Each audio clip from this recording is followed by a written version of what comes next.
Vamos lá então para mais um programa Cine e Turismo e hoje nós vamos falar de produção de conteúdo audiovisual, certo? Então, toda vez que se fala em produção de conteúdo audiovisual, nós estamos falando de aporte financeiro, porque sem dinheiro não se faz nada.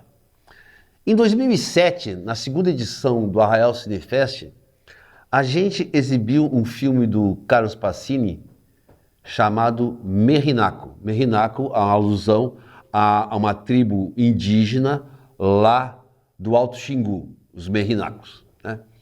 E se fez um paralelo com um filme. Esse filme do Merrinaco, do Carlos Pacini, ele é de 1974. E a gente fez como se fosse uma transposição temporal para um filme semelhante, chamado Mapaluache, né? Que é a festa do Pequi, que os merrinacos fazem uma alusão à vida chamada a festa do Pequi, o fruto Pequi. Então se fez uma noite, a exibição de Merrinaco e de 1974 do Pacini e Mapaluache, que era um filme produzido dentro de uma série que havia se feito um edital para a produção que chamava-se na época Vídeo Índio Brasil. Foi uma série de filmes que foram produzidos pelos próprios indígenas, comunidades indígenas, evidentemente com o auxílio do pessoal de produtoras independentes brasileiras que trabalharam em conjunto. Mas tinha-se o Mapaluache, que era um desses filmes dessa série Vídeo Índio Brasil de 2000 dessa época, 2007, 2008, que vai depois para um box, né, desses filmes, vários filmes que era Vídeo Índio Brasil. Então, aí se fez essa exibição, né, se prestou homenagem ao Carlos Pacini, e tudo isso fiquei pensando assim, rapaz, esse filme do Carlos Pacini, a produção é uma produção inglesa, era Granada, a produtora dessa série, que era uma série de filmes feitas no mundo inteiro sobre sociedades, né, povos que estavam em potencial de desaparecimento, né? Então eles começavam a fazer essa série, ora aqui, ora acolá, ou num lugar na América do Sul, na Ásia, na África, enfim, mas sempre com esse foco de sociedades ou povos ou tribos em potencial de desaparecimento. Então eu fiquei pensando, pô, os caras aqui do Brasil agora que está se fazendo mais ou menos alguma coisa mais direcionada com essa coleção, essa série aí, Vídeo Índio Brasil, né? Isso é interessante. Nós temos aqui na nossa região de Porto Seguro, né, aí a maior concentração de aldeias indígenas da Bahia, ou quiçá do Brasil, de concentração de número de aldeias, né, indígenas, né, e principalmente da etnia Pataxó. Então, por que não trabalhar isso aqui, né? Então, com o decorrer do tempo, algumas coisas vão aparecendo, vão sendo feitas. Agora, com a lei Paulo Gustavo, alguns produtores independentes produziram os curta-metragens sobre a cultura indígena, sobre a arte indígena. Então, algumas coisas foram aparecendo. Mas, em grande porte, uma coisa assim mais abrangente, assim, ainda se deve muito em relação a uma característica ímpar aqui de Porto Seguro, que se vocês notarem toda os slogans de prefeituras, de uma série de coisas, está a estampa dos Pataxós, né? Então praticamente a cultura indígena Pataxó, ela vamos dizer assim, ela é emblemática em termos não digo de representatividade, mas em termos alusivos, né, à cidade de Porto Seguro como o berço do Brasil, aqui nasceu o Brasil, essas coisas todas que são ditas em relação à nossa cidade, mas sempre por detrás nós temos o quê? A estampa do indígena, do nosso indígena aqui do extremo sul da Bahia, e quando se fala em indígena do extremo sul da Bahia, nós estamos falando atualmente dos Pataxós. Então, desde aquela época de 2007, eu disse, rapaz, tem que fazer alguma coisa nesse sentido. Bom, passam-se os anos, mas em 2015, quando eu conheço o Carlos Sargento, que ele veio pela primeira vez ao Brasil, naquele mesmo ano eu vou a Portugal a convite dele. Se faz uma série de incursões nas aldeias, e de 2016 ele volta, 2017, 18, 19, todo ano o Carlos Sargeda está aqui, e ele sempre vai para as aldeias, e a gente vai filmar, e quando eu não estou presente com ele, ele vai sozinho, já sabe o caminho dos índios, vamos dizer assim, né? E tem-se muito material. Conversa vai, conversa vem, mas, Carlos, por que a gente não faz, então, uma série sobre a cultura indígena, sobre esse processo de aculturação do europeu, a colonização do Brasil, com o foco mais aqui na Bahia, mais precisamente aqui no extremo sul, onde nós estamos. E vamos discutindo e vamos indo e chegamos na formatação de um filme documentário e, juntamente com esse filme documentário, uma série. Ou seja, a gente vai fazer uma série documental, provavelmente de 6 episódios, 6, 7, vai depender, né? Mas provavelmente 6, vamos calcular séculos, né? Nossa base de conta aqui são os séculos, século XVI até o século XXI. Nós temos aí 6 séculos, praticamente 600 anos, né? Desde que os portugueses chegaram aqui em 1500 até os dias de hoje. Então, basicamente seria isso, essa ideia de se fazer uma série de 6 episódios, né? Mais ou menos referente a cada um desses séculos, e depois sintetizando num filme documental de 1h30, no máximo, extrapolando 2 horas, né? Que eu acho que 2 horas já é muito, mas em termos de 90 minutos, creio que esteja de bom tamanho, né? Que seria o quê? Um resumo desses 6 filmes, desses 6 episódios desta série, né?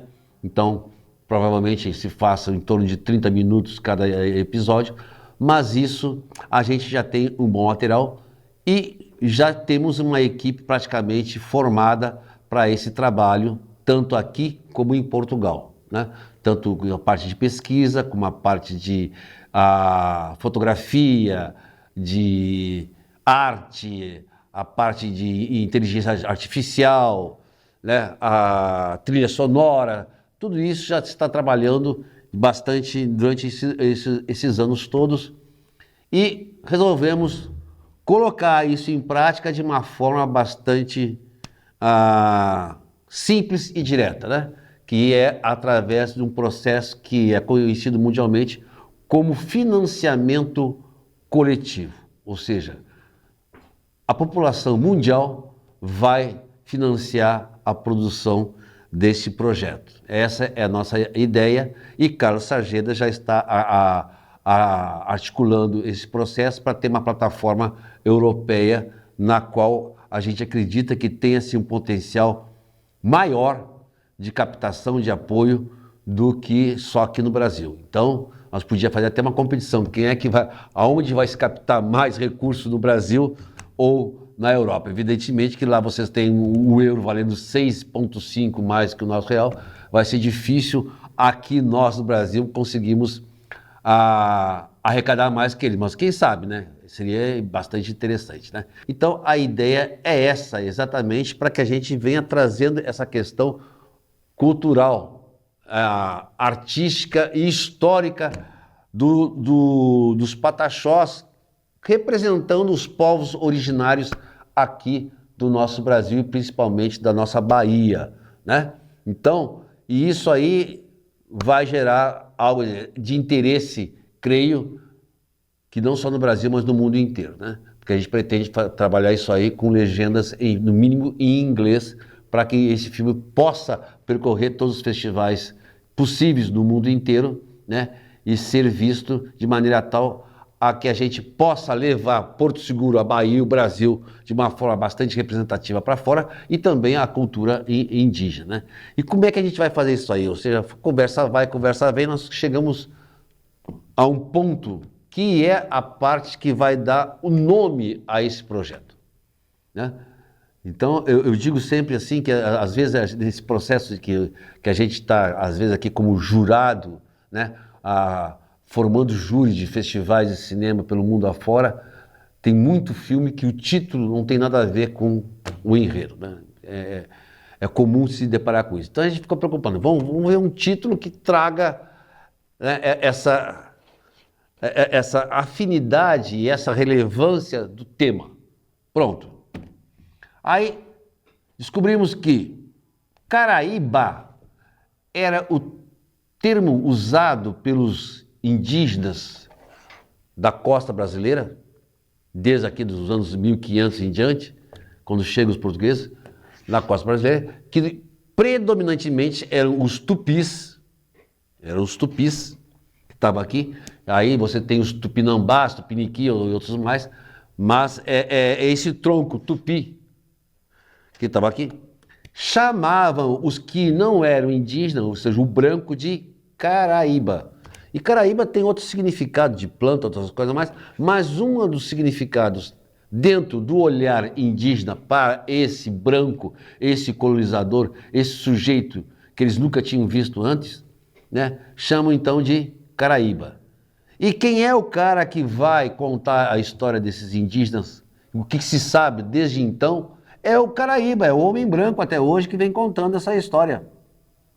Porque os indígenas não tinham a escrita, nunca tiveram a escrita. Então, isso passa a ser contado, ou seja, a história, que a maioria das histórias que se sabe que é contada pelo Caraíba, né, não é o indígena que conta. Então a gente quer fazer esse trabalho, esse contraponto, trazendo o que é contado pelo homem branco, né, e trazendo também esse olhar, né, se possível, desse indígena sobre essa interação, essa inter-relação que ele estabelece desde 1500 com os caraíbas que vai se deparando mundo afora, né? Então você tem uma série de coisas das quais a gente tem como referência histórica e que na realidade a gente pretende debater isso aí, principalmente em make-off. Algumas coisas que a gente vai criar pós cada episódio que vai ser tipo de um chat, né? Uma conversação com os internautas, os telespectadores, né? Para que pós-exibição de filmes, marque-se data, daí sim, né, via online se possa fazer esse debate com historiadores, com os próprios indígenas, né, se faz uma bancada mundial aí e vamos lá discutir essas questões. Por exemplo, tem-se como referência aquele príncipe Maximiliano, que é um príncipe austríaco ou alemão, que ele é naturalista, que veio para o Brasil, né, e fica aqui pelo Brasil, acho que uns 2 anos, que é mais, zanzando desde o Rio de Janeiro até a Bahia, Vitória da Conquista, passa aqui pelo nosso extremo sul baiano, né? Vai para Salvador, é preso em algum lugar, confundido com piratas. Enfim, esse camarada, ele era um péssimo desenhista. Então, os livros que são publicados sobre os trabalhos dele como naturalista, nessas expedições que ele fazia mundo afora, são outras pessoas, são desenhistas profissionais que fazem esse trabalho de ilustração. Então, tem livros nos quais que a edição é francesa, outra edição é inglesa, né, o mesmo livro, que as ilustrações são diferentes. Num o índio está de roupa, no outro o índio está nu. Então, como é que esse índio andava, então, nessa época, que o Maximiliano teve aqui? Nu ou vestido? Como é que eram os seus cocares? Então, tudo isso é interessante que a gente traga à tona, que vai ser mostrado nos nossos episódios, né? Tratando sempre essas questões todas de uma forma, né, que o indígena local aqui, o atual nosso indígena aqui, o Pataxó, né, seja o fio condutor, né, representativo de outras etnias mundo afora. Evidentemente que a gente não vai entrar em detalhes das comunidades indígenas do Xingu, da Amazônia ou de outros lugares, mas precisamente a gente vai tentar trazer essa referência do que acontece no Brasil dentro de fatos ocorridos aqui no extremo sul com os indígenas pataxós, né? Então a gente já tem algumas coisas gravadas de entrevista com os lideranças indígenas e se vai fazer outras intervenções, outros trabalhos de pesquisa, de maneira tal que a gente tenha arrebanhado o máximo possível de informações para a gente fazer essa compilação desta série e desse filme documental para trazer à tona essa discussão e esse trabalho sobre a cultura indígena. Então, o que vai ser mostrado é exatamente aquilo que foi capturado das próprias informações concedidas por historiadores e pelos nossos indígenas pataxós. Ok?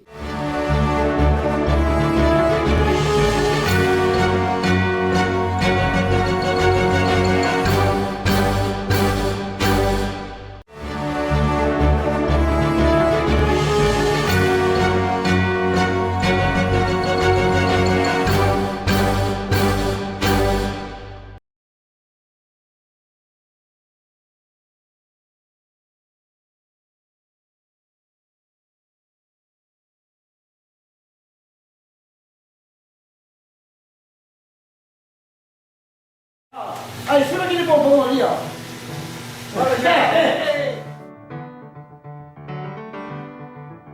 Tela maior. Você pode fazer continuação aqui. Não precisa não, eu jogo isso aqui, faço, aí faço o contorno da igreja, mancho a igreja de branco, a bandeirinha lá em cima.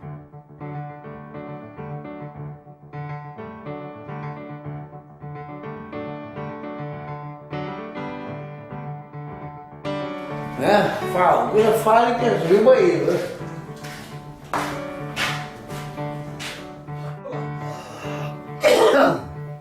Começou com ele, com o negão ali, ó. É meus santinhos. Eu chamo de santo. Eu sou Benedito, eu fui o primeiro. Aquele ali, uma bicha amiga nossa de Salvador mandou pra mim dentro de uma caixinha de grife, como presente. Eu olhei e falei, nossa, deve ser um perfume, a bicha tá podendo. Abri, quando eu abri, era aquela rola marrom lá. Eu botei ela aqui.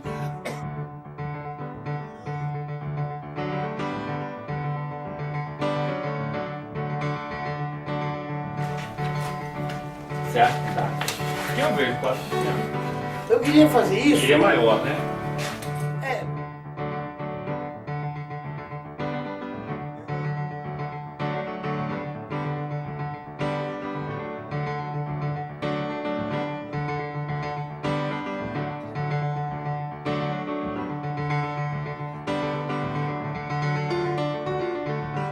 Tem um sentido. Isso aqui é de bicicleta, que o Maduro caiu da bicicleta, a lama não subia.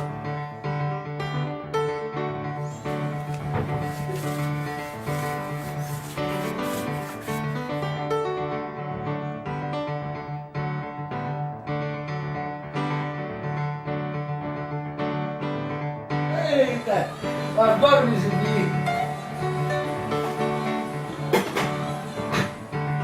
Os 3 anos, a mais velha, de duro, fulano, mas sabe isso? Ele tira a foto, cara, linda, Kátia. O gato, o meu bom. Eu fiquei chocado lá. E o remédio da velha?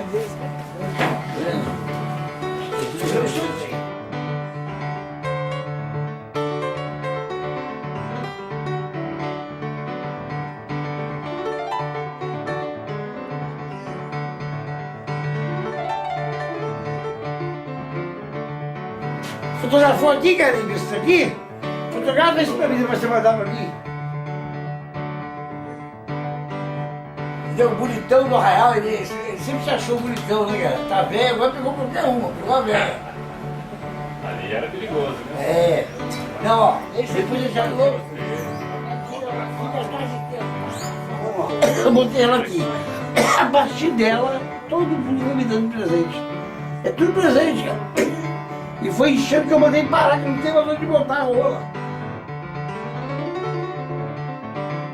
Botar uma plaquinha aqui, eu mandei que eu mandar fazer, igual placa de rua de metal, Sérgio Marinho, aquele frezinho branco igual. Se usar, em caso de usar, favor lavar. Chama rabalai de gato. E não tem banheiro lá. Então as pessoas chegavam, às vezes perguntavam.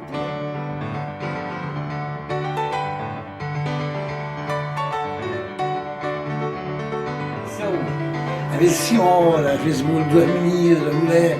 Então a gente ficava esperando a reação. A maioria gritava, ria, aí quando saía, chegava lá tudo rindo, se disfarçando, entendeu? Era ótimo ver.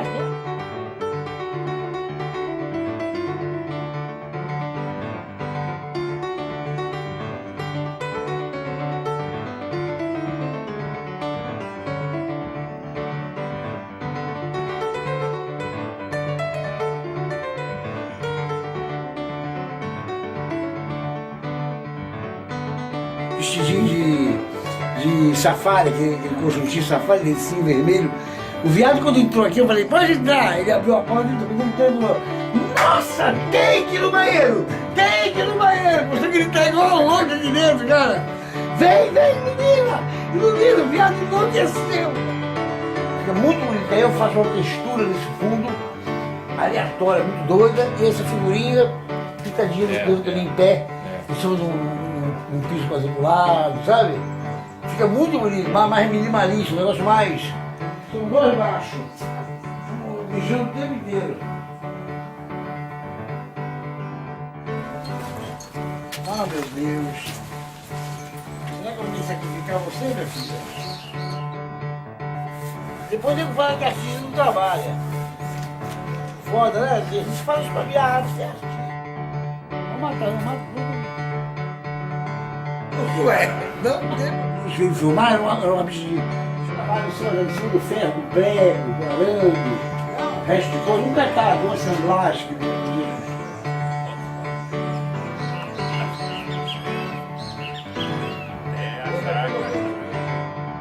fica muito bonito. Aí eu faço uma textura nesse fundo, aleatória, muito doida.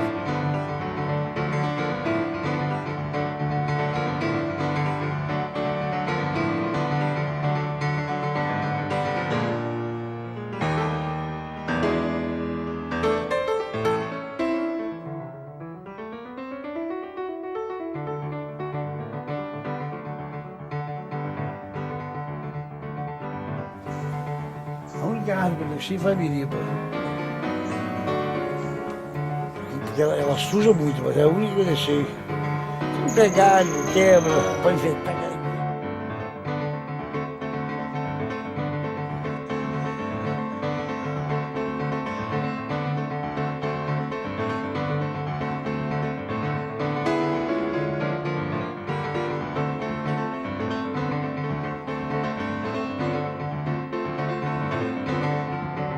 Ela maior. Você pode fazer continuação. Não precisa não, eu jogo isso aqui. Faço. Minha casa cheia de areia, eu não limpo lá em cima. As areias morreram todas. E lotou a casa de mosquito. Pois é. Tive que repor. O gerente tá no banco. Lá no banco, que a minha reta tá no banco. Eu já tive muito lá, né, cara? Gastei tudo. Eu gosto de dinheiro suficiente para viver, entendeu?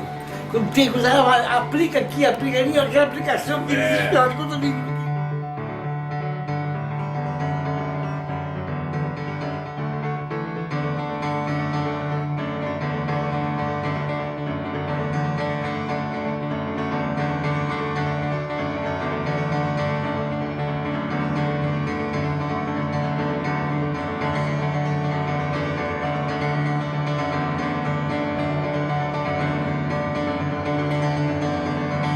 Eu vi só isso aqui, sabia?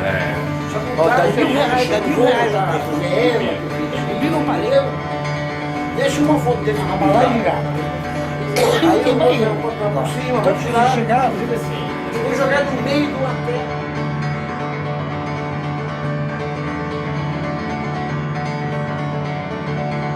Eu tenho uma filha, a mais velha, que é uma delícia, gostosa pra caralho, linda, Kátia. Ela fez as bolinhas, do meu jeito. Aí eu não boto. Essa água, por exemplo, você consegue continuar ela aqui? Não, é que ela tá faltando uma parte. Isso aí já. Mas só com linha. Fica muito bonito. Aí eu faço uma. Mais minimalista, um negócio mais. Então, aí eu vou fazer a mesma coisa com a fotografia. Eu vou pegar, eu vou recortar. Depois eu falo que artista não trabalha. Foda, né? Josué, não tem pra Josué. Você vai conhecer ele, você pode dar pra todo. Vem aqui. Agora você não sabe, eu tinha lá na frente onde é a galeriazinha, eu tinha um barzinho, uma lanchonete, que eu vendia camiseta. O meu bom. Substituir. E o remédio da veia? Eu vejo, pode. Eu queria fazer isso. Seria maior, né? É, eu fiquei chocado. Até hoje eu falo para pessoas que já estudaram, a pessoa não percebe que é o cérebro que vê. Sério. Ele que investe, ele que... A glicose da minha mulher, ela é diabética também, né? A glicose dela era um fiasco. sempre ficava subir demais, descer demais, era um inferno. Eu falei, sabe uma coisa? Eu vou mudar a alimentação da velha. Ela vinha 18 anos, 17 anos. Quando ela chegou aqui, eu falei para ela, ó, tem um que eu vou proibir você de dar para ele. Você vai conhecer ele, você pode dar para todos, mesmo para o José. E ela não deu para o José, graças. Eu sacanei ele pra cacete. De olho na mulher, o gerente do banco. Depois ele já coroa, já ia nas festas às vezes. Tava lá o Josué sarando as menininhas de 18, 19. Aí é outra visão que a pessoa tem, é o cara que mexe com isso.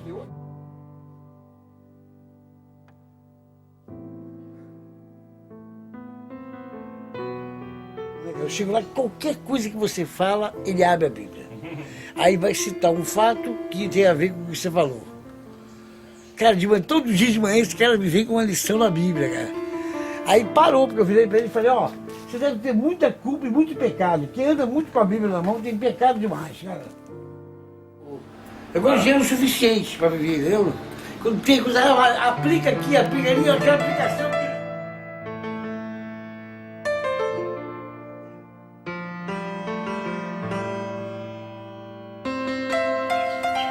Aqui, ó, o Calibre, é pintado com barro isso aqui, ó, só barro.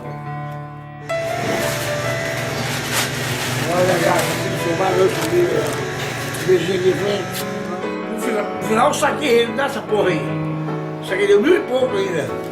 Ele rendeu, cara, ficou uns 3 anos lá. No dia do duro, no final, eu falei, saca tudo, mas ele tira a porra toda aí. No final eu saquei ele. Vou ganhar prêmio mesmo, não.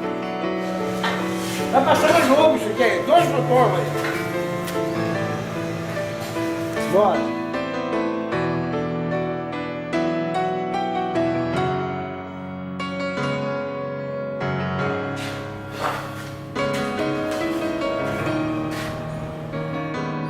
Aqui no São Paulo, aqui na cabeça.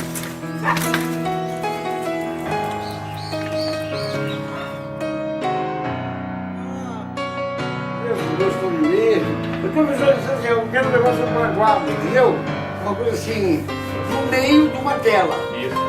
Eu pego a tela com fundo branco, risco.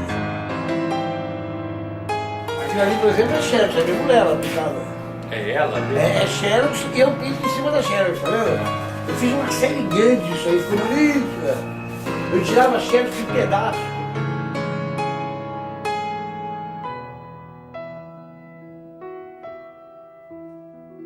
Eu vivo com isso aqui, sabia? É. Ó, dá R$1.000 a tela. E o bingo? O bingo eu parei que tem que levar neném. Apaixonado, eu posso estar arrasado, nervoso, irritado, duro. Na hora de fazer a comida dela, cara, eu vou pregar ela numa mamadeira ali, ó. É de uma coisa, eu vou pregar ela e fazer uma arte, né?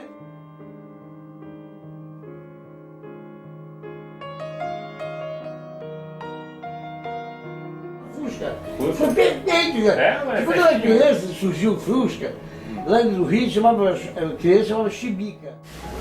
Não dinheiro nenhum.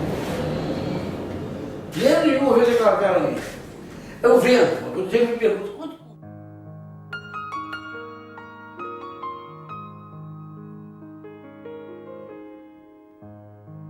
Tudo tem uma história, eu sei onde eu achei essas coisas. Onde eu encontrei ali o chão do armário, aqueles armários em brega, antigo, olha lá, o bidei. Isso é tudo catado, cada bonequinho desse, cada coisinha desse tem um sentido. Certo? Tá. Eu vejo quase pequeno. Eu queria fazer isso. Queria maior, né? Bom, aí eu vou dar um show de fazer um plato, você vai ver o... Né? Depois que eu adoeci, eu teve um AVC, eu falei, sabe uma coisa?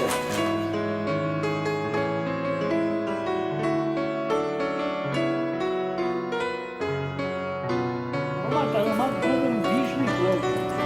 Barato, um bicho lá do mar. Eu veio de lá e falou, tudo bem?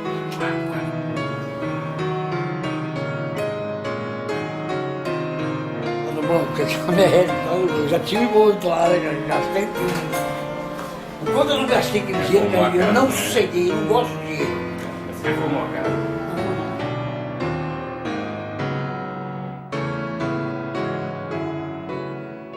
Lá. Então as pessoas chegavam, às vezes perguntavam, tem banheiro? Eu falei, pode usar o da minha casa.